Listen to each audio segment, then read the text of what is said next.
2019 ఎన్నికలకి నేను ఏ రోజున కూడా జీరో బడ్జెట్ పాలిటిక్స్ అని నేను చెప్పి అలసిపోయాను. నేను ఎప్పుడు చెప్పలేదు బాబు, జీరో బడ్జెట్ డబ్బులు లేకుండా రాజకీయం చేయాలి నేను ఏ రోజున చెప్పలేదు. ఎలక్షన్ కమిషన్ కూడా ఈ రోజున 45 లక్షలకు పెంచింది ఖర్చు. ఎవరికి భోజనాలు పెట్టకుండా రాజకీయం చేసేద్దామంటే కుదరదు. కనీసం భోజనాలు పెట్టాలి. నా మీద వస్తారు అభిమానం.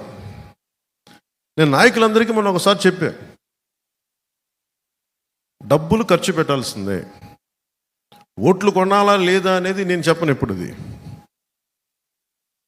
అది మీరు నిర్ణయాలు తీసుకోండి. బాగా పనిచేయండి. అసలు ఓట్లు కొనలేని పరిస్థితికి ఉంటే సంతోషం. అది మనందరం ఏంటి ఒక అందమైన అబద్ధంలో బతుకుతున్నాం. దేశం అంతా అందరూ వేల కోట్లు ఖర్చు పెడతారు, కానీ ఎవరు మాట్లాడరు దాని గురించి. అందరూ సైలెన్స్ చెప్పి అలా కూర్చుంటారు. అంత ఫాల్స్ సొసైటీ అయిపోయింది. నాకు కూడా అన్నీ తెలుసా, నీకు కామం కూర్చొని చూస్తాను, నేను కూడా చూడాల్సి వస్తుంది.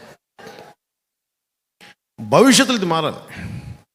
కనీసం 2029 ఆ తర్వాత ఎన్నికలు కానీ ఇంకొక 10 years తర్వాత అయినా సరే అసలు డబ్బులతోటి ఓట్లు కొనాల్సిన అవసరం లేని రాజకీయం రావాలి. అప్పుడు నిజమైన అభివృద్ధి ఉంటుంది.